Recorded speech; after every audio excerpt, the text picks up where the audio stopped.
morning, everyone. I want to get the program started today. We're hopefully going to be joined by Congressman Fattah, and when he comes, I'll turn the program over to him. But in the interest of getting the show on the road, I want to start. First of all, I want to welcome you. I'm Rob Atkinson, president of ITIF, and we're rolling out this report today on who are America's innovators, and we will get to that in just a moment. I want to introduce the panel we're going to have as respondents. I'll just go in the order that you see them. We start with David Hart. David is a professor and director of the Center for Science and Tech Policy at George Mason University. And he has had a long scholarly background in studying innovation policy, starting at Harvard and now at GMU. He spent a year at the OSTP in the White House focusing on advanced manufacturing policy. And his recent academic work focuses on high-growth entrepreneurship and high-skill immigration and energy. David also, I would say, was one of the co-authors of this study, and his team of his team of graduate students at George Mason were instrumental in allowing us to have it, because they had that's the thing, when you're a PhD student, you just sort of can accept large quantities of grunt work that the rest of us would totally rebel at, and the students did that, and without their ability to just slog through thousands and thousands of data points, we would not be here today. Next is Stacy Gregory. Stacy is a research fellow at the American Association of University Women. She just joined there recently. She was a postdoctoral fellow before that at the American Society of Engineering Education, where she led the development of the 2015 NSF Maker Summit. And her doctoral research from NC State was focusing on stereotype threat and how that contributes to the lack of persistence among female and underrepresented minority students in engineering. Next is Viola Maxwell Thompson. She is the president of Information Technology Senior Management Forum, ITSMF, which is a nonprofit organization for IT executives of color at Fortune 500 global companies. She's a nationally recognized thought leader in business transformation. She's also a former IT management consultant, and she joined ITSMF in the late 90s, became executive director in 2004, and became president in 2016. Finally, Fred Humphreys. Fred is corporate vice president of U.S. government affairs for Microsoft, where he manages federal and state government affairs teams. Fred's had almost 20 years of experience in government, various forms. He was a senior policy advisor for Congressman Dick Gephardt when he was the Office of Minority Leader, and Fred was also chief of staff for Sanford Bishop of Georgia. And for this conversation, also Fred's dad is a scientist and was president of a university, and so Fred has also this experience with STEM education from a direct family experience as well. So we're pleased that Congressman Fattah has joined us. I'm going to turn this over to the Congressman in just a second. He's serving his 11th term in the House, representing Pennsylvania's 2nd District. He's a senior member of the House Appropriations Committee. He's also chair of the Congressional Urban Caucus.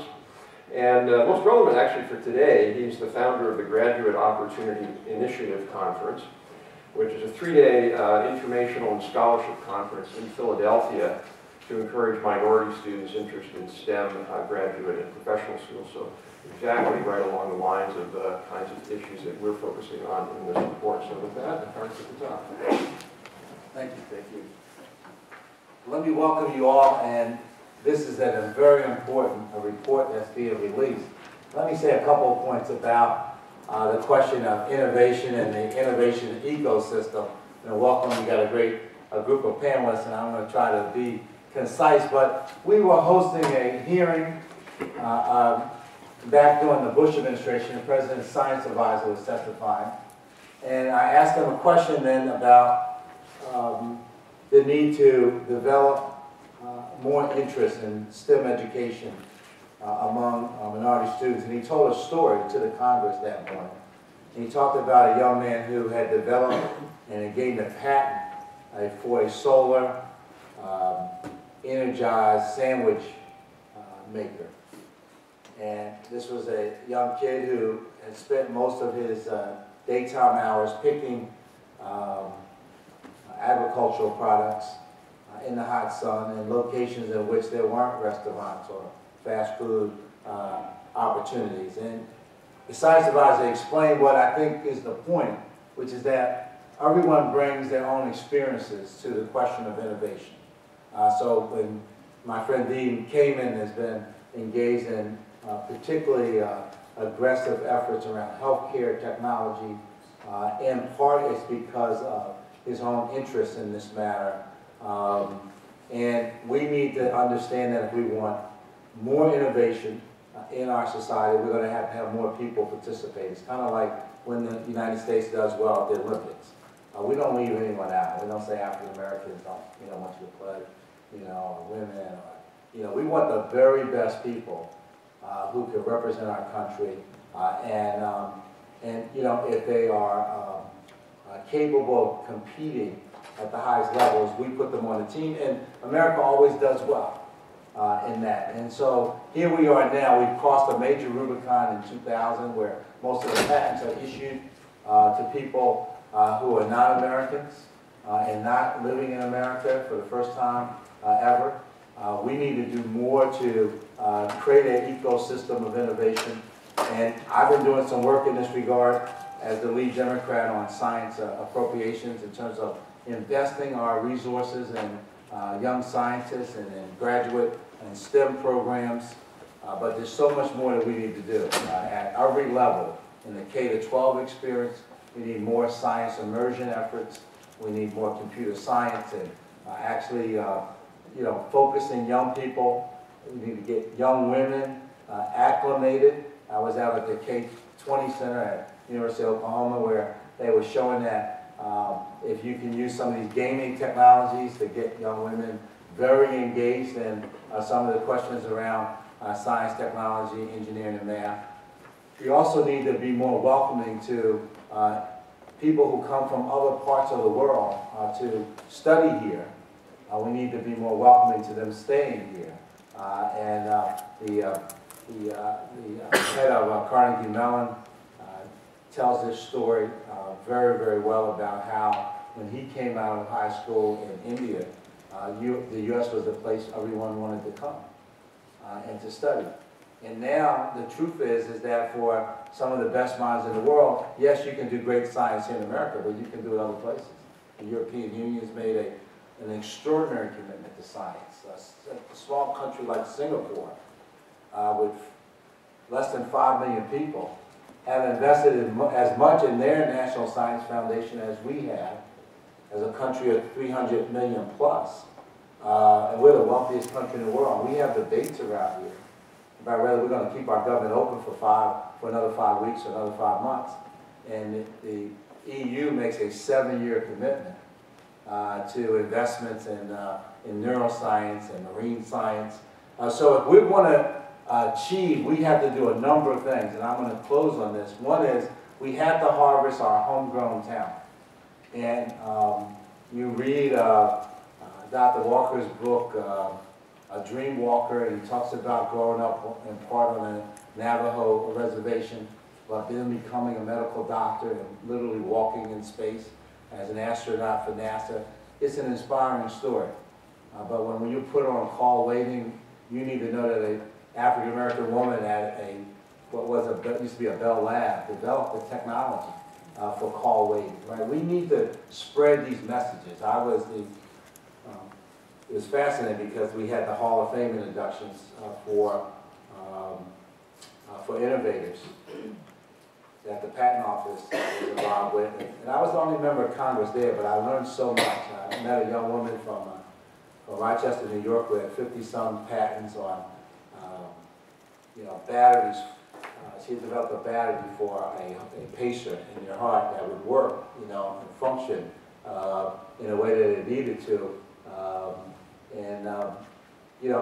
Science is about changing lives and improving life chances, and we need to bring everyone to the game and let them understand how much fun it truly is to be an innovator, to be at the cutting edge, and not just to see other people change the world, but be in a position to change this world. And so for Latinos and African Americans and Indian Americans and young people in Appalachia who are poor and white but still have great gifts to share, we need to make sure that we're reaching them.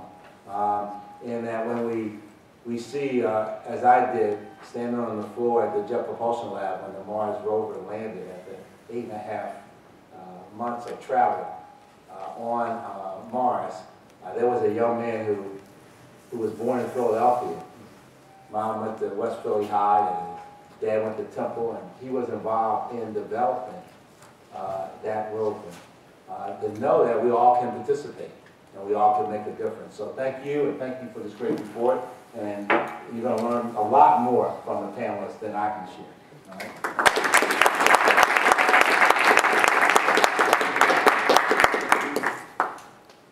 I must have put mine down, so I'll get another copy. Thank you. All right. Well, I want to just jump right in. A couple things. One, I'm going to share the presentation today with my colleague Adam Nager, who had the yeoman's work of really doing almost all the work on this project, and we'll talk about the findings. And then also Stephen Azell, who helped lead this project. So, and I'd be remiss if I didn't thank the Smith-Richardson Foundation. Smith-Richardson is a foundation in New York who actually approached us about doing this study over a year ago, and we were really grateful. Without their support, we couldn't have been able to do all of this work. If you want to tweet on this, it's #WhoInnovates. Okay. So I'm just going to quickly, and by the way, we will stop no later than 10:30. So why do we care about this question? I think we care about it because there's an awful lot of assumptions about who are these people who are involved with innovation in the country, scientific and technological innovation. And we hear a lot of sort of common assumptions about that. One assumption is that these people are, what my son used to tell me all the time when he wanted to drop out of high school, he would tell me, Dad, Bill Gates dropped out of college, Zuckerberg dropped out of college, so I can do this. Luckily, he's in college now getting a computer science degree, so they didn't follow that role model path. But we sort of see that. These are young people. They don't necessarily have a lot of college education. They're certainly smart. They're in the startup company, and they're all in Silicon Valley. And that really is not what we found, and we'll explain what we found here in a moment.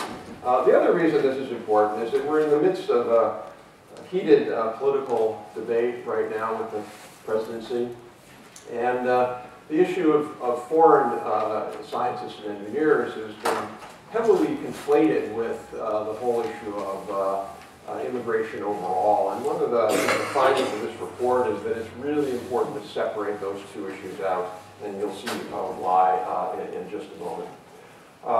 So with that, I will turn this over to Adams. I just would say quickly, lastly, we did a fairly extensive literature review and looked at pretty much every study we could find around the world that tries to get at this question. There have been some really interesting studies, including one of the best ones, I think, by David Hart and his colleagues on who are entrepreneurs, who are the people who lead technology companies, startup companies. This is different than that. This is not about the entrepreneurs. These are about the people in the labs who are doing the hard work of actually doing the discoveries and the inventions. So, all right, Adams? Thank you, Rob. My name is Adam Nager. I'm an economic policy analyst with ITIF, and just wanted to run through the results. Have them all on the infographic if you pick it up outside. I can give you a little more detail. We pulled from a couple of different samples to create the total pool of innovators who we sent surveys to. First was people who won R&D 100 awards. Those are annual awards given to 100 top innovations to hit the market each year, and that's done by R&D Magazine.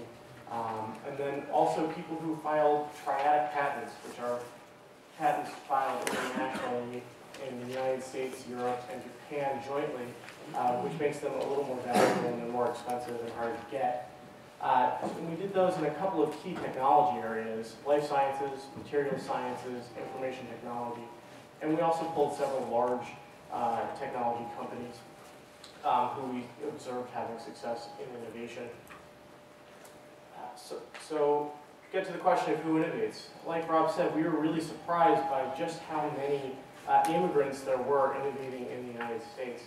35% of U.S. innovators were born outside of the United States, and about half of those were not even citizens. Another 10% were the children of immigrants. And these people are coming from all over the world, but predominantly from Europe and Asia. Unsurprisingly, given their size, India and China were the biggest countries. The United Kingdom is also on that list, as is Canada and Germany and several other European and Asian countries in terms of the most innovators. But we had over 60 countries, innovators from over 60 countries innovating in the United States. And that's of a sample of only 920 innovators who responded to our survey. So that's a lot of geographic diversity, and we're really drawing from 6 continents to contribute to innovation here at home. Fewer than 12% of innovators were women. Not only that, but we observed that this percentage is underrepresented even when compared to women's roles working as scientists and engineers and being educated in STEM fields. Here we have a bar chart that kind of compares the percentage of female innovators that we found in our sample, and those bars are in orange, to the overall population. Of course, females make up half of the population. Even in 1985, which is a date closer to when the typical innovator in our study would have been graduating. Even in 1985, there were more than 50% of graduates were women. 28% of STEM degrees in 1985 were women, and yet only 12% of the innovators in our sample were women. And this, interestingly, foreign-born innovators were more likely to be women. That sample had 15% representation, whereas of US-born innovators, only 9.7% are women. So a typical typical girl born around 1970, her brother has a 9 times greater chance of becoming an innovator than she does. In a similar vein, we found really surprising results. We expected to find that minorities were underrepresented in our sample. We were a little taken aback by how stark that disparity was. 92.4% of innovators born inside the United States, so this is not counting any immigrants, but 92% were Caucasian. 2.5% were Hispanic. I think only around 0.5% were African American, which again, given the sample size, means that's only a couple of innovators. So we were pretty surprised by that. And again, if you compare these numbers to their share of the U.S. population, their share of PhDs, their share of PhDs in 1985, or their share in terms of actually working in science and engineering, these numbers are still pretty drastic, that minorities in this country are not reaching that upper echelon of innovation. We also found that the innovators in our sample were very, very well educated. Well over half were held PhDs in STEM subjects. And we actually found that innovators born outside the United States were more educated than the typical US-born innovator. About 66% of foreign-born innovators held a PhD in a STEM subject.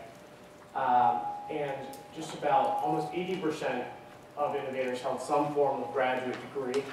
Many of them weren't PhDs or masters. We did have some medical degrees, MBAs, law degrees, and then but only 3% did not have a degree, and some of those are students at the time when they were innovating, so working toward that degree.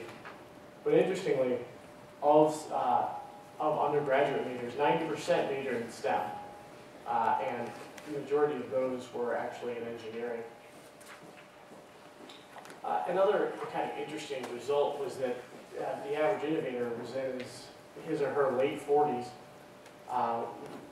kind of again pushing back on the narrative that a lot of innovation is coming from young, tech-savvy individuals in Silicon Valley. And in fact, in subject field patents, which are our information technology triadic patents, the life sciences, the material sciences, we saw almost no innovation before the age of 40. In fact, if you look at our data, you're more likely to innovate after the age of 65 than you are before the age of 40 in those areas. R&D 100 awards and people in large tech companies were a little more evenly distributed. But still, we definitely saw that it's almost a requirement to have years of deep experience in your respective field. So not only are we interested in who innovates, but we're also interested in what kind of institutions employ these innovators, are investing in R&D, but also the public relationship to innovation and kind of how government can play a role in innovation. So right off the bat, 20% of innovations in the United States came directly from public sources, whether that's universities or government organizations or public research institutes. And that's really interesting because these are marketed innovations. We usually think of public R&D as focusing mostly on the basic R&D and laying the framework, but we are seeing that there is a very tangible impact on the actual goods going to market coming directly from some of these sources. Also, about 20% of our innovations collaborations between more than one institution, and half of these were public-private partnerships. So a full 10% of innovations in our study were collaborations between a public and a private partner. And we also saw that companies tended to be not very large. Over 50%, 57% were over 500 individuals working at that company. We did see a good number of startup type companies, fewer than 25 employees, made up 16%. So they are an important cohort. But a lot of the innovation in this country is really being driven by large companies that I think the popular narrative kind of discounts the contributions from some of these companies, saying, oh, the innovation is actually being done by the little guys, and the bureaucracy of these large companies really discourages actual technological progress. These companies have the resources to invest in to combine the labor and the capital and the equipment to be able to produce groundbreaking science. We also asked innovators about what barriers they face in commercializing. We were trying to get a sample that was mostly goods on their way to market or already at market. Over 40% of the innovations we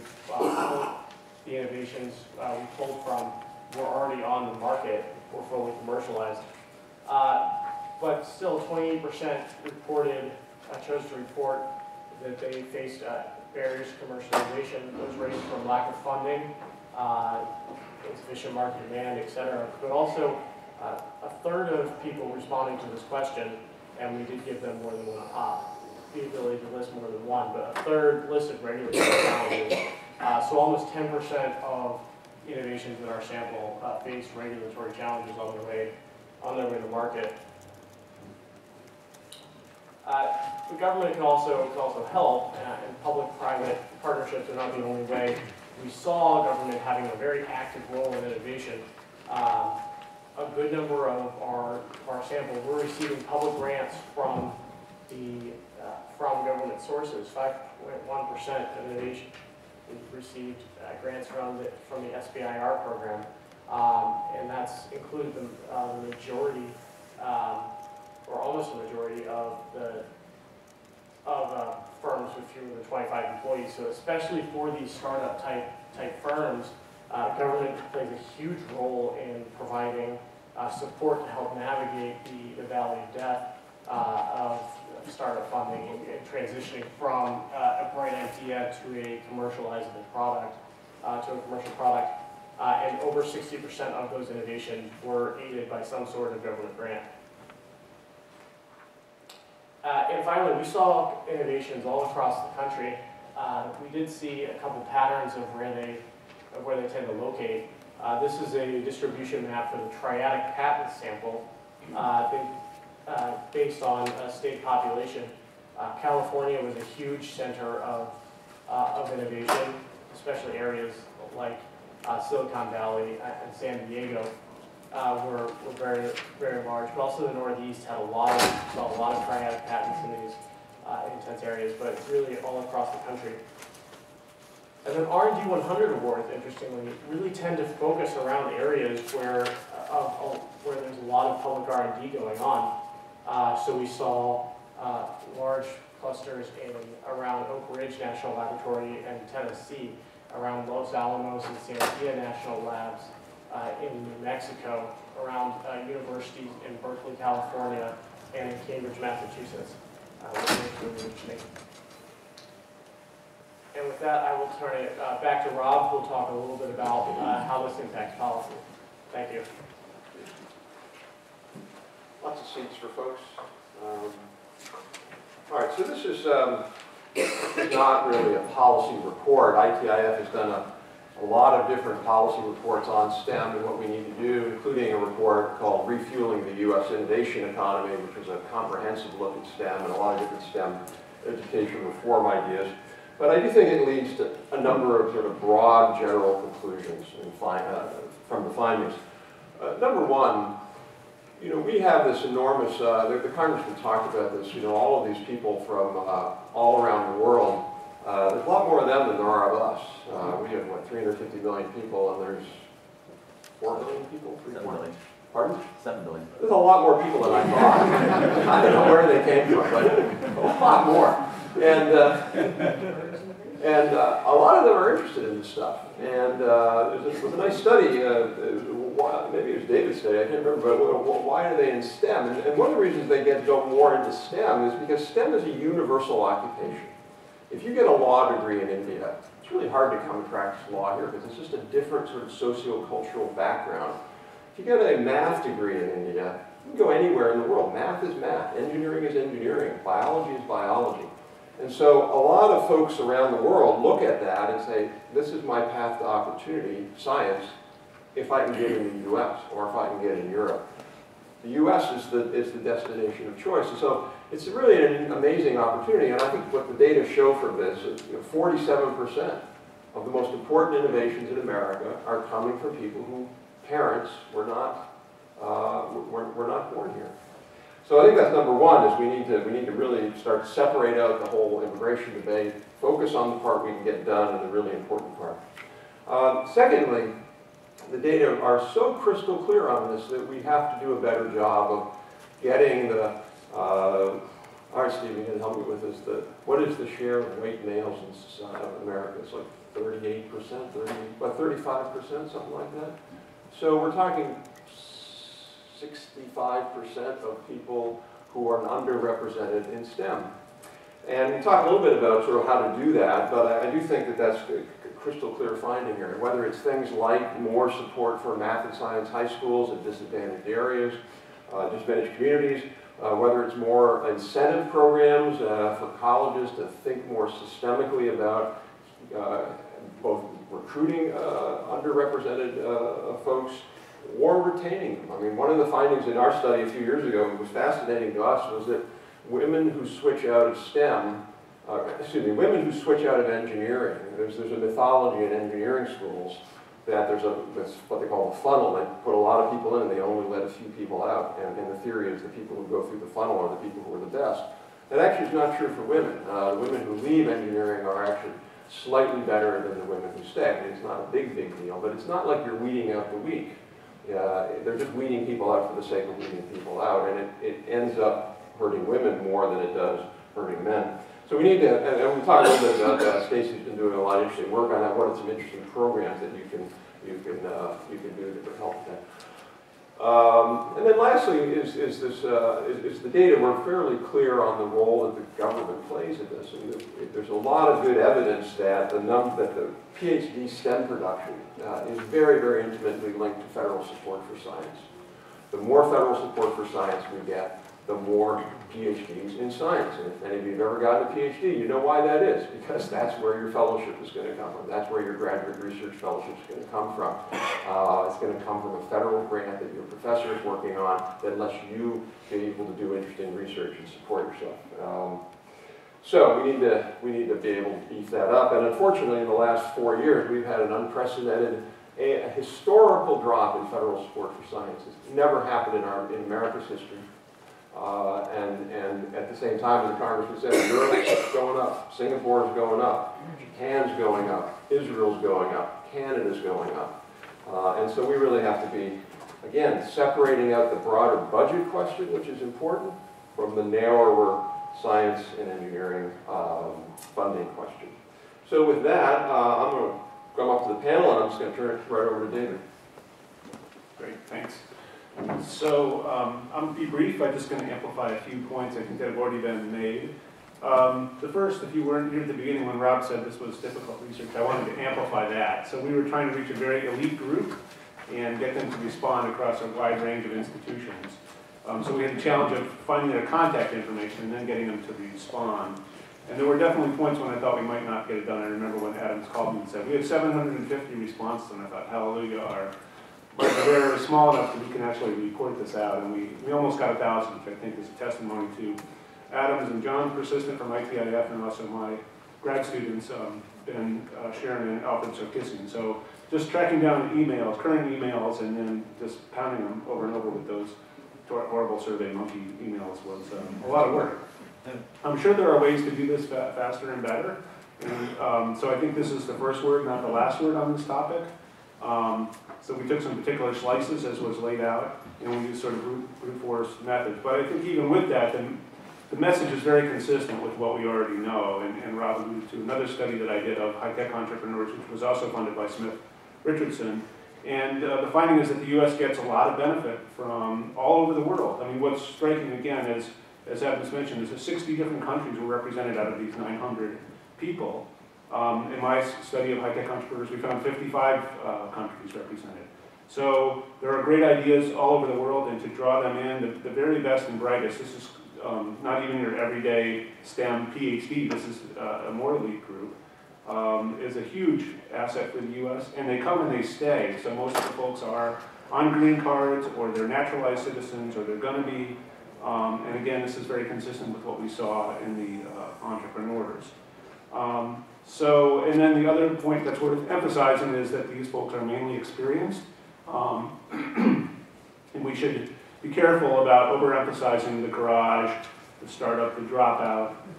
As Representative Fatah said, there's an ecosystem here. Those companies obviously play a crucial part, but they're only part of the system, and the public policy approach needs to think about the whole system. And it's this system that is America's strength, not just the Mark Zuckerbergs and Bill Gateses of the world. It's that system in which they are able to succeed that is really important, and there's an important public component to that. And then the report also reveals, and again consistent with prior work, but highlighting that this challenge extends to the very highest level of performance, that we are not taking advantage of our own diversity. And in these areas, we see increasingly teams doing work, and there's strength in diversity in team science and team innovation. And the extreme underrepresentation of women and minorities, even more than what one would expect when one looks at PhDs, right? So PhDs, there's already underrepresentation. I think those bar graphs in Adam's presentation are telling. You know, there's extreme representation in this very elite level. So we know that the talent pipeline is sort of leaking throughout, and now we know that it's leaking at the very end of the funnel too, when we go from high achievement to very high achievement. So that leads to questions for policymakers, both in government, but also in universities and companies, about how environments can be improved to keep that pipeline from leaking. How do we find those innovation superstars who are certainly out there and allow them to realize their talents? So I'm hoping my panelists, co-panelists will help enlighten me about how do we solve that problem, because it is a huge problem, and as was mentioned, the rest of the world is catching up, and we should celebrate that, but that means we need to do a better job with our talent at home, and as our population evolves, it becomes even more important. So thank you for that, and I look forward to the discussion. Thank you, David. Stacy? Well, good morning. Oh, I'm sorry. Yep. There you go. Good morning. So first of all, it's an honor to be here, and I'm so glad to have a captive audience where I can discuss the issues that I want to discuss today. I was very excited to read this report. By no means was I shocked at the results, that there are not many people who look like me who are innovating. As an engineer for over 25 years, I know that, and I witnessed it firsthand. What the report suggests, and as Rob mentioned, is that as a country, we must do a better job at enabling women and minorities to earn STEM degrees. Research studies have revealed some of the issues that's impacting this lack of persistence, ranging everywhere from lack of role models to lack of improper or not adequately prepared at the K-12 level. And those things are true. But one thing I would like to posit is that there are some social, psychological experiences that these students, women and minorities, must contend with that is greatly influencing not only their motivation and desire to become STEM professionals, but also their belief that they can become STEM professionals. And one of the social psychological phenomena that I've studied quite extensively for the last few years is stereotype threat. And stereotype threat describes a threat or an anxiety that people experience when they fear they're going to be judged in terms of some sort of group-based stereotype. One need not believe the stereotype or worry that the stereotype is true for him or herself for the experienced stereotype threat and its negative impacts. Quite interesting, and Rob again touched on this somewhat when he mentioned how more women who leave engineering in particular are sometimes better or have better grades than those female students who remain. And it's not surprising because those students are most at risk of experiencing stereotype threat. So those who are most at risk, there's three characteristics that's typical. First of all, they must be aware of the stereotype. And I do not know a woman in engineering who's not aware of the stereotype. Secondly, they have to identify with the group. And it's really interesting that those female students who have a tendency to leave engineering identify greatly with being a female. There are also students who remain in engineering and say, I'm an engineer, I'm not a female engineer. And that's something that we have to discuss, the idea of allowing students to bring their complete identity to the profession. And third is caring about succeeding in that domain. So students who are most interested and care about really being successful in engineering, and I focus specifically on engineering when we talk about STEM because for two reasons. One, engineering is my background, and also because the numbers are more dismal in engineering regarding women and people of color. But those women who are most interested in succeeding in engineering are also the ones who are most at risk of stereotype threat. So with that being said, what I would like to do, because I think sometimes the story paints a better picture. And so what I would like to do is I would like to share a story of a young lady who was a part of my study. I will call her Lisa. In 2013, Lisa, she earned a BS in biological engineering from a private university located in the northeast region of the U.S. This particular university is commonly cited as one of the world's most eminent. It is rated as the top university in more than 5 different disciplines. Originally from Chicago, Illinois, Lisa decided to pursue engineering when she was a sophomore in high school. She explained to me that I had a strong background in math and science. Biology was my favorite subject, Lisa told me. She said, my math teacher told me, if you are good in math and good in science, you should be an engineer. At the time of our first interview, Lisa was working in Northern California as a research assistant in the neuroscience department of one of the world's most preeminent universities. At the time, she was also applying to graduate school. But after earning a BS in biological engineering from this top-graded engineering school, Lisa had decided she wanted to be a clinical psychologist. And when I asked Lisa why, her response was, after all of my negative experiences in engineering school, I just wanted to graduate and get out of there. I was no longer excited about being an engineer. Towards the beginning of our first interview, after I explained to Lisa what stereotype threat was, and I asked her, do you think you have experienced it, and if so, how? Lisa said, oh yes, no doubt, I've experienced stereotype threat.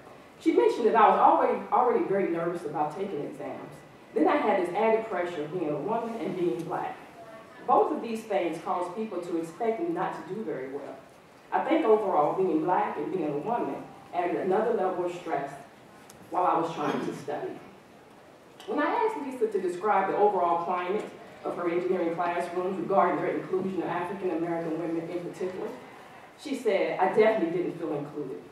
It was different. It was a totally different world for me. I was trying to operate in a world that I knew nothing about.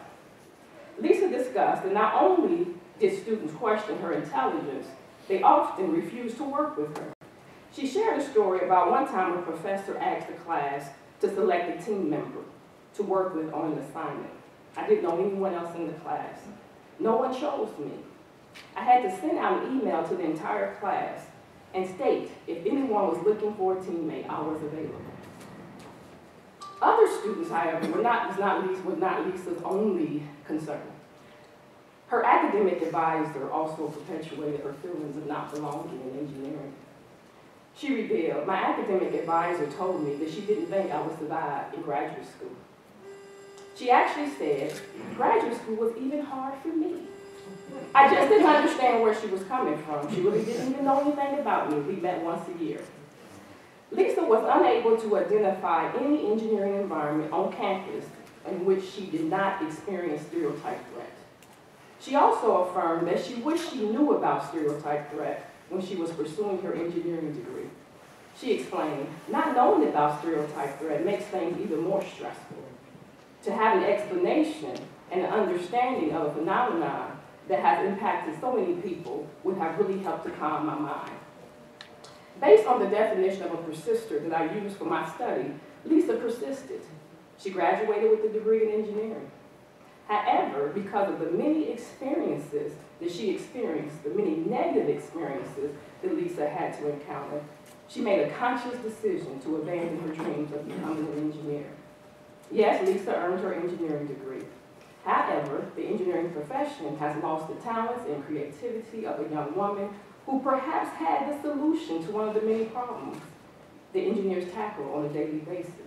She possibly had the insight to become an innovator. Lisa certainly had the potential to strengthen U.S. innovation. As I close, I encourage you all to read two very important documents. The first is my dissertation. I knew I could imagine. Right. I spent, 6 months, 12 hours a day, countless hours of going, hundreds of hours of transcript. Somebody needs to read this besides me. But no, really, within my dissertation, there's stories. I share stories, and I write the stories of these young ladies because I think it's really interesting to hear their stories. These are all African-American women who have so-called persisted in engineering. And as you read their stories, you'll see what is the real definition of persistence we sometimes misunderstand, or we sometimes misinterpret. But also, more seriously, I think you will read, is that AAUW created a report, Solving the Equation, back in 2014.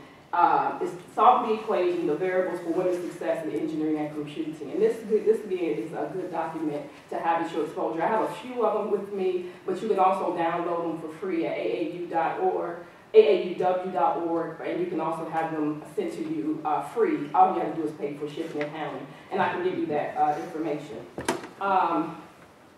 With that being said, I thank you for your time, and if you're interested in learning more about stereotype threat and some really simple strategies that you can do to make sure that other students like Lisa and myself, I must add before I close that I too could relate to Lisa. As I was sharing with Rob, I was in the 5th year of my PhD program, many years ago in material science and engineering, and I actually left the program. And sadly, right before I made a decision to leave, I went to the only African-American woman in the department, and she looked at me and said, well, what do you want me to do? And when I looked into her eyes, I felt I had no hope, and so I left. And so that's why I'm so passionate about this work, and I'm so grateful that you all were listening and do read my dissertation.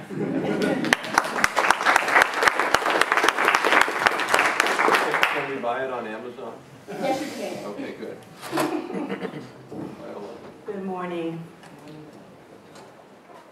So my name is Viola Thompson. I am the president of Information Technology Senior Management Forum, as was indicated in Rob's opening. The other thing I'd like to share with you is I've also spent 25 years in the information technology industry, the bulk of that in consulting with Ernst & Young. In 1996, I was admitted into the partnership with Ernst & Young. I was the first African-American female partner in the management consulting practice and the first female African-American partner in the Chicago office. And this was in 1996. So we have a little ways to go. We are making some progress, but clearly there are opportunities for us there. I'd like to just start with what we are looking at as an organization, what we consider our current reality. So clearly we are exposing more minorities, underrepresented minorities in the STEM majors, but what I'd like to call your attention to is that only 13% of them are actually graduating, completing their majors.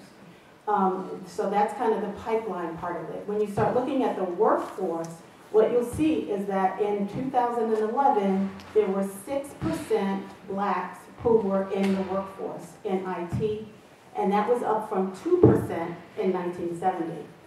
The other statistic I'll share with you is that 2% of blacks are in management level positions, and that's at tech companies. At non-tech companies, it's about 3%. So clearly we have an opportunity here to improve. Get my computer to change screens. Okay. So let's look at the future. So the future of diversity, we feel, in STEM is bright. As we look at the global impact, China has about 40% of their women who are in engineering, which is phenomenal, to your point about reaching out to the global economy and incorporating those countries to work with us. We're projecting some significant growth in the STEM jobs and the workforce over the next 10 years. And we're seeing the community getting involved. So companies like Intel have pledged over $300 million to address some of the disparities that exist with women and minorities in the information technology industry. And then we have organizations like Inroads, who focus on giving more black students and underrepresented minorities internship and employment opportunities. They have pledged that by the year 2020, they will have over 1,000 interns in their program. At the bottom, you'll see the opportunity there, and this was quoted from an article in the Wired magazine. And basically, it's recognizing the role that technology will have in the evolution of society and the need to have a far more diverse talent pool in science and engineering. So, ITSMF. Why do we exist? 20 years ago, and it's 20 years this year, so we're pretty proud of that. I have my pen on to signify the anniversary. 20 years ago, about 15 CIOs came together and said, we really need to focus on 3 areas. 1, creating an environment where we can have continued professional development. We are at the C-suite, but our learning and knowledge doesn't stop there.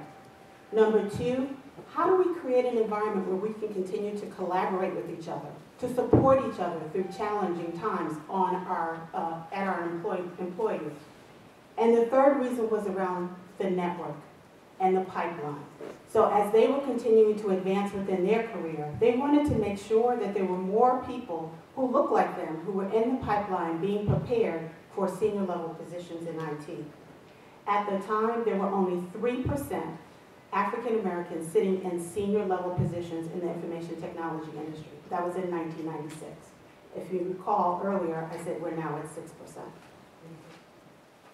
So within ITSMF today, we have 40% of our members who are at C-level executives from Fortune 1000 companies, academia, government, and we have some of our members who are business owners. And our mission is to increase the representation of black professionals at senior levels in technology to impact organizational innovation and growth. And the way we accomplish our mission is through formal, curriculum-based professional development programs that include mentoring and access to an executive coach. 78% of our participants have received advancements within their career, and our corporate partners have said that it has driven their retention of those diverse candidates. We also have quarterly events, which are industry-specific topics and speakers, and we have formal networking.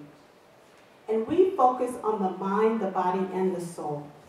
So if you understand that coming to our events is all about learning, right, which most symposiums and conferences are focused on, but we also want to create a safe environment, an environment where someone like Lisa can come and talk about the challenges that they're facing in their companies and get support from the members and affiliates of the organization. So the next step then is to look at the vision.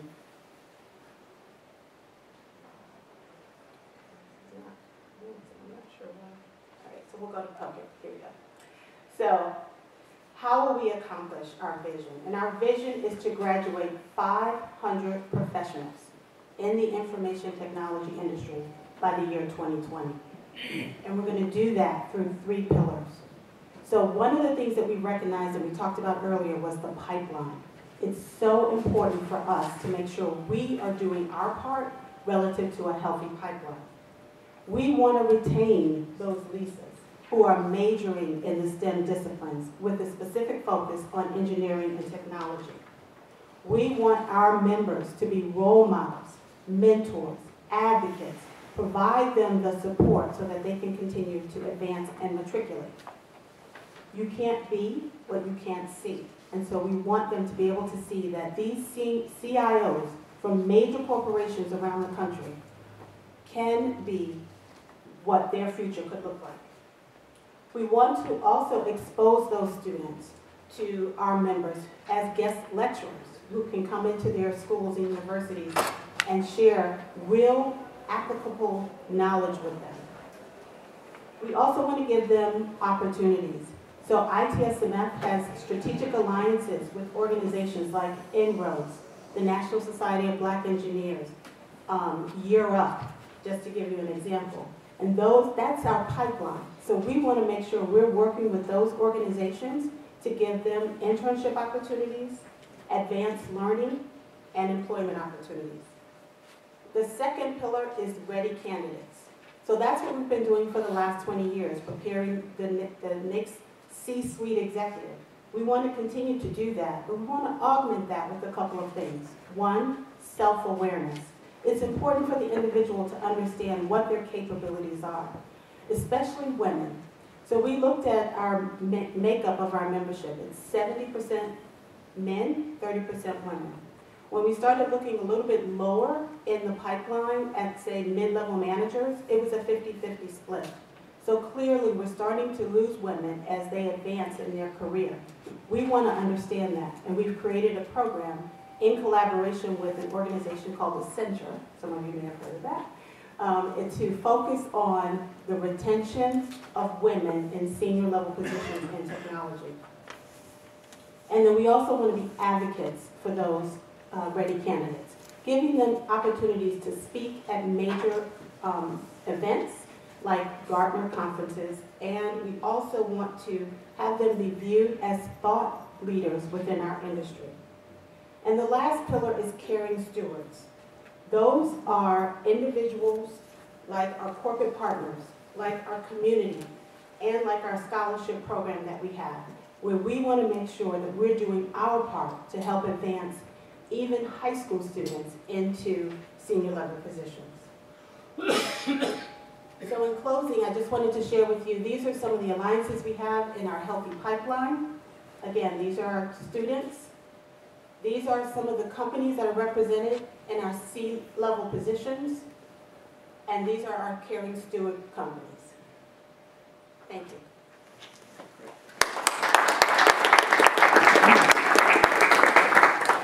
Good morning. How's everyone? Great, great. This is great group of panelists, and what I'd like to do is focus on just a few areas. And I'd like to start off with focusing on what I call pipeline for innovation. And when you're looking at that, and particularly as you're looking at that for underrepresented minorities, and for that matter, women as well, but as I think about underrepresented minorities, it's important that we have the exposure. And I want to focus a little bit, not just on, when we talk about STEM, science, technology, engineering, and math, I want to focus a little bit on CS, computer science. Because I think that that's a really area when you think about great opportunities for innovation. And so what I would start off with is there's a role for the private sector on this. At Microsoft, we are very much committed to trying to be strong contributors to increase underrepresented minorities and women when it comes to science, technology, and math, but more specifically with computer science. And we're not the only ones. I can tell you this is an area where in technology, Microsoft fiercely competes with a lot of companies. But there's one area that we fiercely compete together on from a coalition perspective is trying to increase the underrepresentation when it comes to jobs in computer science. So if it's my friend Nate from Qualcomm, or it's Google, or it's Apple, or it's Snapchat, or it's Instagram, or it's Facebook, it's like all hands on deck on knowing that we need to do this. Not because it's just the right thing to do, it makes sense from economically aspect because of just our consumer market and who we're doing business with. In addition, we want to continue to be the innovators of the world. And in order to do that, there's a competitive side. And as you look at the marketplaces, as the data said, 35% Caucasians, I think, is that right? Males, and 65% make up that underrepresented. So it's just also just looking at the numbers. So what are we doing on the Microsoft front on that? We have a program called TEALS that's been in existence for 6 years. It's in 16 states. And it's a program where it started with some of our computer scientists who says, hey, there's 45,000 schools in the U.S., but only 4,500 schools that offer computer science in high school. If you don't get exposed to computer science in high school, you just show up in college and say, oh, I want to go be a computer scientist. It tends to not work that way when it comes to that. So what we decided to do is that some of our employees, they actually went into the schools and worked with teachers and partnered with teachers to teach the teacher how to teach computer science. Now, it's a little still more complex on when you look at that 4,500 schools that offer computer science, the skill set of these teachers.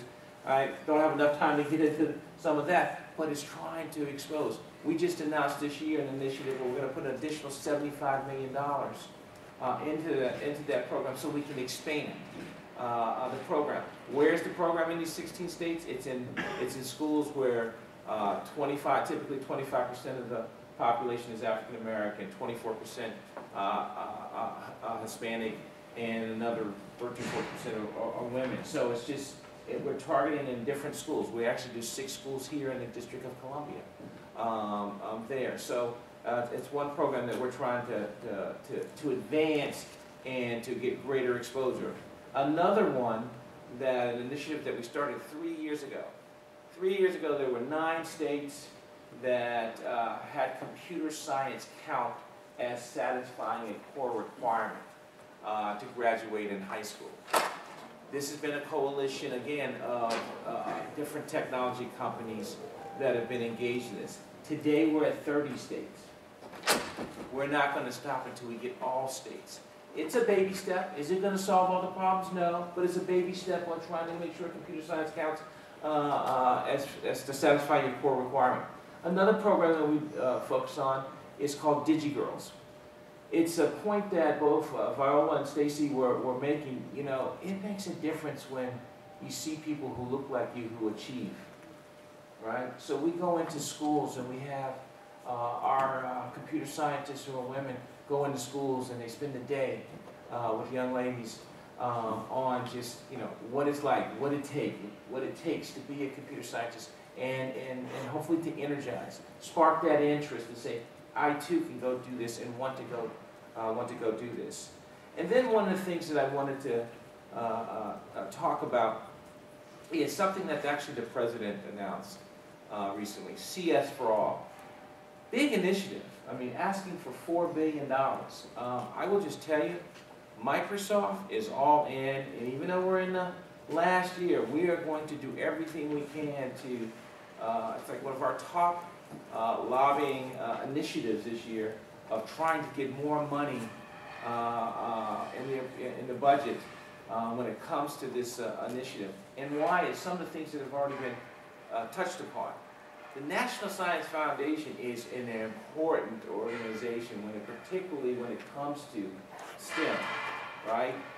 As Rob was talking about fellowships and things of that nature, and that interesting fact that I thought was just kind of interesting, 35% of the innovators, I think, and I may have this wrong, have postgraduate degrees, they're PhDs. Even like at Microsoft, when you think about innovators, right? Our Microsoft research team is made up of about 1,000 people. I want to say, I can't remember the right offhand, but I bet it's about 700 PhDs. We have probably, and most tech companies have more than any university would have when it comes to that. And those are the innovators who are coming up with the next cloud solutions, applications, products, and things of that nature. And so having more money for NSF, more money that's going to go to the schools, that is going to focus on computer science and STEM areas is so important. And why is it so important from also just a competitive perspective? Every company now is an information technology company. I don't care if you're in the automotive side, the agricultural side, or whatever you're doing, you're going to need to have some proficiency when it comes to IT skills. And if we do not make the shift as a country, right, we're going to get left behind, because Canada, Israel, Japan, Singapore, they're making that investment. And also when it comes to an area that's really important, to something that Congressman Fattah talked about, welcoming to immigrants in this country. It's not an either or.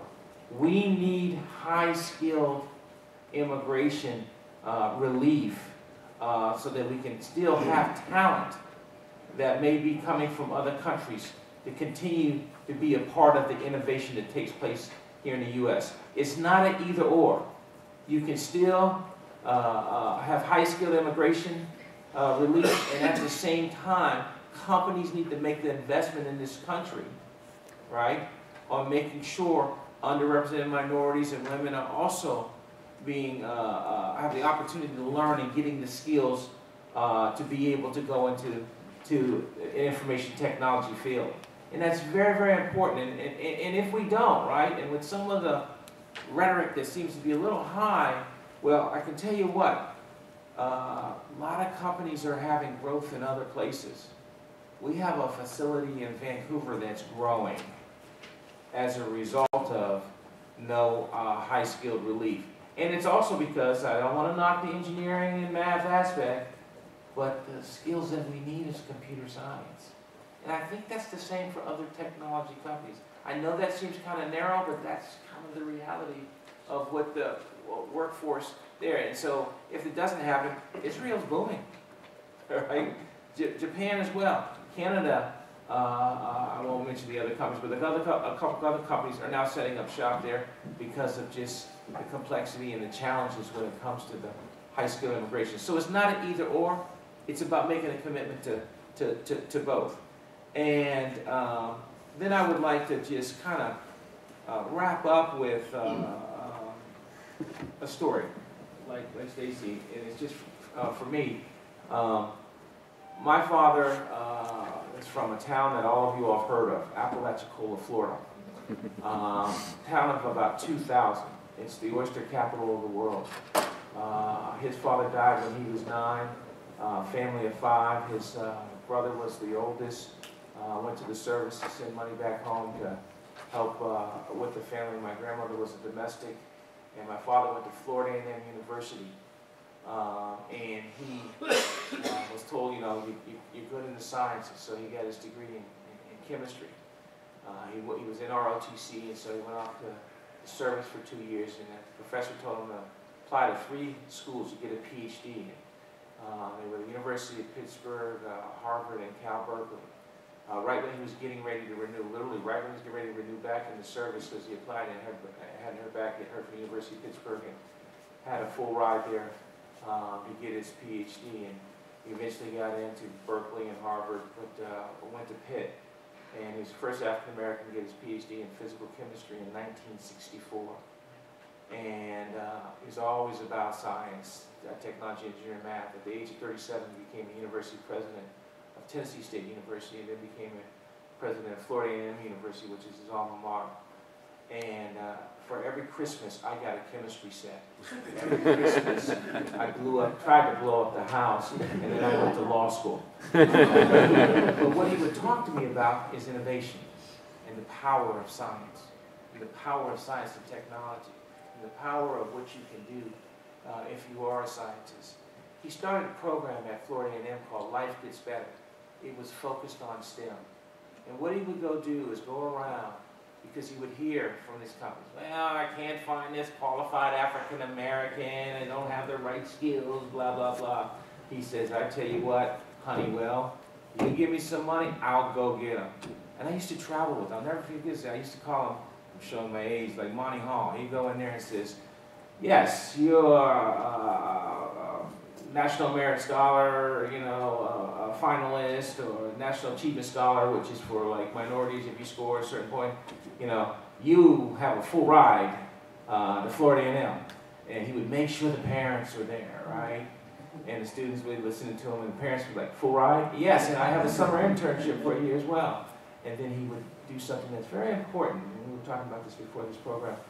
He would make sure he met with these students. They'd come, they get the full ride, right? They stayed in computer science, and then he forged partnerships with MIT and Carnegie Mellon, and they would go work in the summers, and then he says, okay, now, you need to go get this PhD. And now some of these folks, I have them come up to me, these Life Get Better scholarships. And sometimes in DC, oh yeah, I'm at NASA. Yeah, I'm a Life Gets Better. And you know, you've seen it now over the years make a difference, and someone can point to. We need to look at these different type of programs. Because it's a lot of different things to address this. There's a lot of these kids, and in many cases, women, don't see the role models. But there's a nurturing, there's a coaching, and Stacy was talking about these different barriers that you have to break through. But if you make these investments, right, the skill set's there, and you have to deal with the funnel that Rob was talking about, the weeding out. That stuff is real. But it requires all of us together to do this and make these type of investments, and making sure that the mentoring and making sure that takes place. If we do that, right, guess what? This country gets better. We'll be stronger. We'll be more competitive, and life will get better. For us at Microsoft, you know, we're trying to do our part in working with other companies on an issue that we will lose a competitive edge, and will not have as many innovators if we don't focus on this science, technology, and engineering and math. With that, thank you.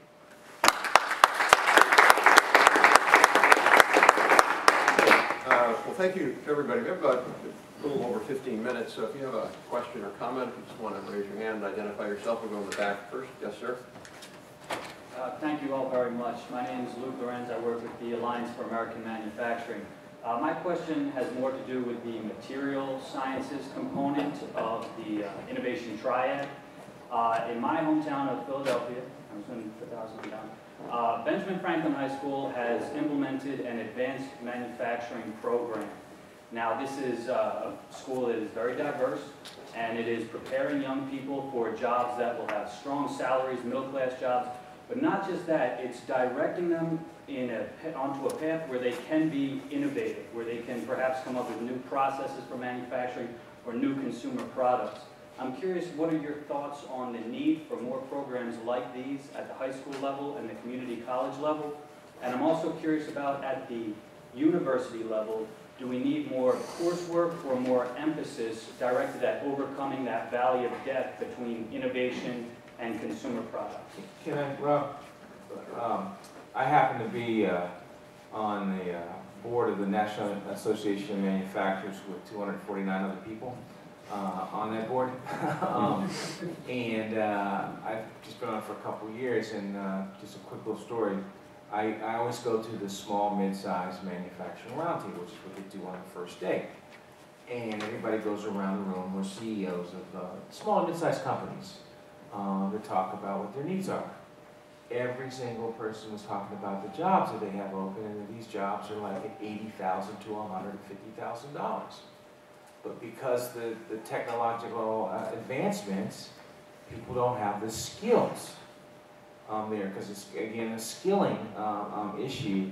And, you know, after hearing it year after year, actually meetings on Monday in Florida, I'm going to that. I'm going to go to it. I bet you it's the same thing. And a lot of this has to do with advanced manufacturing. I do think that there should be an emphasis in looking at, because a lot of times it's getting the right certificate in different areas. And I think that those are going to be the areas, and there's been growth. You know, a lot of people talk about manufacturing dead. Advanced manufacturing is actually alive and well and growing in this country. And I think it's still got upside. So the answer is, I think that we should be looking at that. And again, that's actually something in the K through 12 that you can look at as well, and put in the community colleges there. But I think that's shaking up the education, because I think in many ways we got to rethink what courses you take, and really kind of think about what kids need today. But I think advanced manufacturing is something we should be making investments in the sense of making sure that the coursework's there. That's one. Paul. Thank you very much. I'm Paula Stern. I'm representing the National Center for Women in Information Technology, and I'm delighted that this study has come out. NCWIT, which is an NSF funded thing, started looking at this question back in 2010 with a report called Who Invents It? On women's participation in information technology. And we've tried to keep it up to date, and I sent it to y'all the other day because I don't think it was cited in your book, and I do very much want to say that this organization of 700 different corporations, universities, alliances, is a group of change leaders that is collaborative and is very much trying to pull in all the social sciences and all the other key elements here. So I had a quick chance to look at the report, shared it a little bit because Stephen Ezell told me about this last week, and shared it with Dr. Catherine Ashcraft, who heads our research on. And together we had a couple of questions that we wanted to just put on the table for, I hope, future discussion and collaboration. Kudos on focusing on women. Kudos on focusing on and trying to pull out computer science. And thank God for President Obama with the computer science for all. He gets it.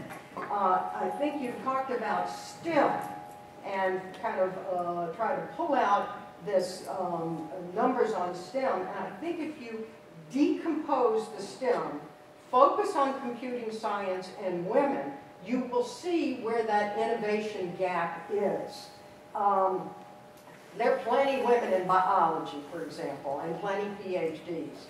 So we'd like to talk to you more about your data and generally ask you this big question to try to move the discussion even further, given the scholarly efforts that have been put in here.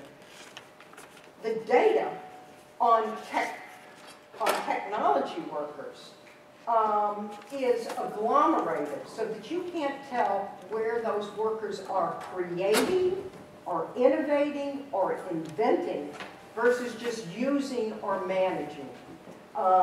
Can you give us your thoughts on how you would break out the data that we do collect at the BLS and the EOC and everywhere else, so that we can get to the innovative kernel of creating technology, particularly in the IT area? So let me try to tackle that a little bit. I agree on the idea of disaggregating STEM, and it's challenging, I think, in the policy environment. It's kind of like basic research, applied research and development. We know these categories are faulty, but it's what the policymakers are used to talking about. Yeah, we So, got CS for all. I think breaking out engineering is really valuable, as was mentioned, that's the biggest group. And these labor markets are all very different. So people getting PhDs in biology actually are facing some tough times.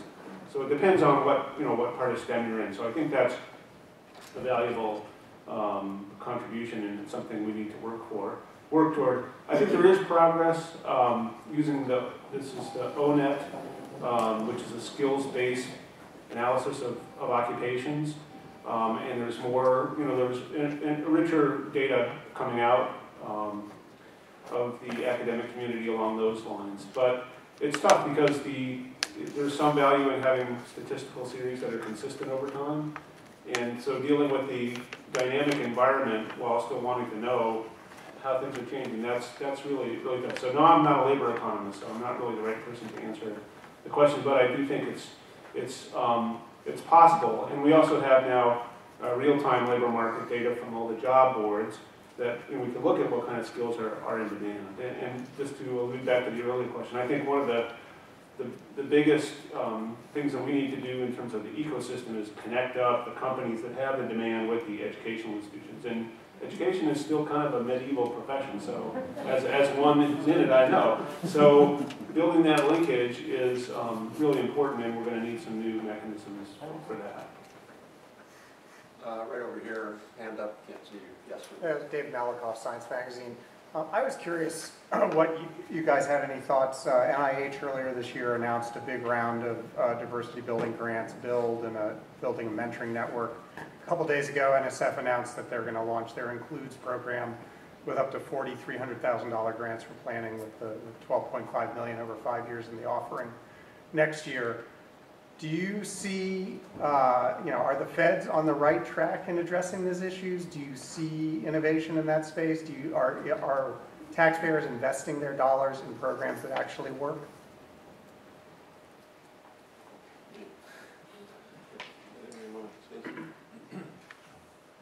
One of the ways I would answer that is one of the things that NSF in particular is really trying to get more K-12 as well as at the collegiate level to look more into making, the idea of makers, because that's where, I'm not sure if you're all familiar with that, but teaching students how to make things, again, advanced manufacturing is a high focus area when it comes to making. So I think that's the move that some people are trying to better understand what it means to be a maker. How can we bring making into K-12 as well as college programs? So I think that's where a lot of the conversation is right now. But it's so unfamiliar to people. How do you actually, particularly from both for K-12 and the collegiate level, there's always this issue of how do you, rate how a student is learning. Because at the end of the day, at the collegiate level, you have to meet these criteria to keep your program, certified and those types of things. So that's a big discussion, but yes, I think that those discussions are going on, and right now I know a big push is towards the whole idea of maker education. I am not an NSF expert, so I put that qualified on the front end. However, I do think that the programs that we have visibility to have been good. In particular, one area that I'm kind of personally passionate about, and the company and we, Microsoft, wanted to see more of, is what NSF is doing with historically black colleges and universities. And love to actually see more funding on that, because can anyone in this room name the top 10 schools that are producing African American people of color with CS or engineering degrees? They're all historically black colleges and universities. Number 11 is Georgia Tech. Right? And so, they're getting through. These are also folks who are getting the degrees, and then some of them, I don't have the percentages, but they'll go off to get that advanced degree, a postgraduate degree, to get in the workforce. And quite frankly, even if you look at the companies, it's kind of interesting, like, sometimes everybody thinks everything's rocket science, and the truth of the matter is, it's like all of us now are like, Microsoft, Apple, Google, Facebook, we're like, oh, we need to go recruit from HBCUs. It's like this new thing, and Stacy's a Spelman grad, I'm a Morehouse. person that's just on that. And one of the things that we have decided to do, a slight digression from NSF, is that, and something Google started, is they've been embedding Googlers, employees into the universities, and we just said, you know, that's a good idea. So we're going to take on a couple HBCUs and make sure that also, right, the preparation, right, and teaming up. It's kind of like our TEALS concept in the classroom to say, hey, you're getting the right CS skills to be able to be competitive for the workforce, because it's changing rapidly of what you're learning in these schools that, quite candidly, some of the top schools. So NSF and the resources that they help with HBCUs, I'd like to see more. That's where CS for All comes into play, because it's will help when you're asking for $4 billion, which I think is like the right investment for this country to there. So on that side of the program, I think that's some good stuff. So I think your question raises a broader point, which is why aren't colleges doing more? And some are doing pretty well, some are not. Why is it? And it doesn't appear that it's a lack of knowledge. That there's a lot of work done. We reviewed a lot of the literature in our other report. Stacy's done work. A lot of people have done work on this question. We know what to do. And by the way, the issue, frankly, is a twofold issue. One is, why aren't we producing more STEM graduates in colleges? And the second is, why aren't more of them women and underrepresented minorities? And they're both related questions, which is incentives. Colleges and universities don't have an incentive to do either of those things, really, at the end of the day. There's a very good study by Paul Romer when he was at Stanford, and essentially showing that the incentives actually works the other way. Science and engineering programs are more expensive. You see that in University of Washington. Ed Lazowska makes this point all the time, the CS chair. So when you're allocating money in a state, you can make more money if you are training English literature majors than if you're training chemical engineers. It's just purely that.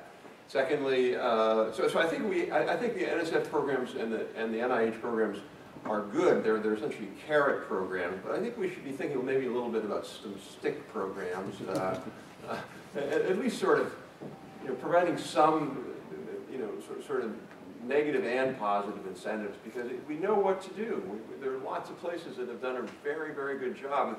One of the things NSF could do, if they haven't done it, maybe they've done it, they hadn't done it 5 years ago when I looked at this last, which was really benchmark the best practices around the country and compile them. There's places like Carnegie Mellon's done a good job, historically black colleges, Olin. Benchmark those and put out a guide to everybody. And at that point, it's incumbent upon every university and college to step up to the plate, because it can't you can't say you don't know there's a problem, and you can't say you don't know how to solve it. It's just you're choosing that you have other priorities. And I think if we want this to be a national priority, we have to send that message from the very top. I guess I'd be remiss if I didn't plug my colleague Connie McNeely and Kay Husband's Feeling are running a workshop starting tomorrow on exactly this topic. So if you're interested in seeing what the evidence is, this is an effort to, I think, look at what the evidence is on, not just on these programs, but on the broader questions. So I'd be happy to put you in touch with those guys. One last question, or comment. Yes, ma'am. Ellie Potter, Real Clear Politics. From an immigration standpoint, what do you guys think that the government should be doing specifically to continue to attract more people here or make it easier for people to come to the U.S.? And then, have you seen any evidence of this actually happening yet? I'll happy to do it, but Fred, you can go ahead. I'll put it on. Right. So I think the most important thing is politically is just separate it out. So many of our big reforms we need to do are stymied because people want comprehensive. So, we can wait till hell freezes over before we're going to get comprehensive immigration reform, or frankly, comprehensive tax reform. We could do corporate tax reform. That's doable. We could do high school immigration reform, and that's doable. But by forcing it to be linked together, it just means nothing will happen. And we've seen that now for the last 5 years in Congress. They refuse to deal with high-skilled immigration because a lot of folks want to tie. They think, well, if we can tie you know, broader immigration to high skill, that'll force people to take up broader immigration. That clearly is false. It clearly has not happened and it won't happen. So why don't we do what we can do that would really benefit the country? So I think that's really the most important thing, is separate out conceptually and politically high skill. And in particular, I sort of hate the term high skill because you know, it includes things like fashion models and chefs. I don't think we have a shortage of fashion models and chefs in this country. And I think really what we're talking about with high skill immigration is STEM immigration. That's really the key kind of immigrant we want to power the country. So I think that's one. I think there are policies around making it easier to get a green card. Now there's different issues about you automatically do that and all, but I think that's really the devil's in the details really. I think the most important thing is just we want to make a commitment to have more of those folks be able to come to our country when they're here for a college, a graduate degree, to be able to stay with a path to citizenship. Well. All right. Okay. Can I just make one last point about that Fred alluded to, and I just want to amplify it or second it, and that's this question of immigration, high school immigration, that's related to your question.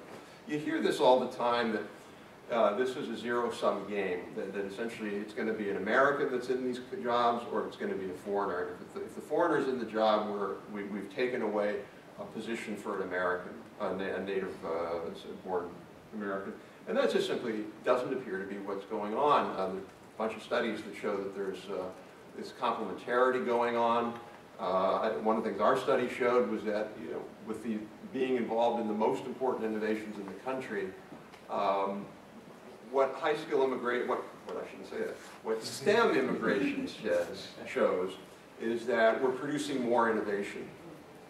And that, so the pie gets bigger, and that not only helps native-born STEM workers, but there's a very good study by a guy at Berkeley on regional innovation hubs. Moretti, yeah. Enrico Moretti, yeah. Very good book, and thank you, David. And Enrico's book showed very, very clearly that places that are high-tech hubs, it really is a boat, a tide that lifts all boats. So in high-tech hubs, it's not just that the scientists and the engineers and the CS coders are doing well. It's that the people who work at a restaurant are doing well. The construction workers are doing well. I mean, everybody goes up in that ecosystem. And I think in real terms, not just nominal inflation terms. So I think there is this sort of notion we have to get to, that this is about growing the pie, and that everybody wins in this. It's not a win-lose kind of equation. So with that, first of all, I want to thank this great panel, really enlightening, and thank you, particularly Stacy and Viola, for your leadership on this issue. And I know if we were to come back in 5 years, by the way, it's our 10th anniversary this year, so if we came back in 5 years, I'm optimistic and hopeful that we'll see these numbers certainly get bigger, which is the direction we should go. And thank you all to you.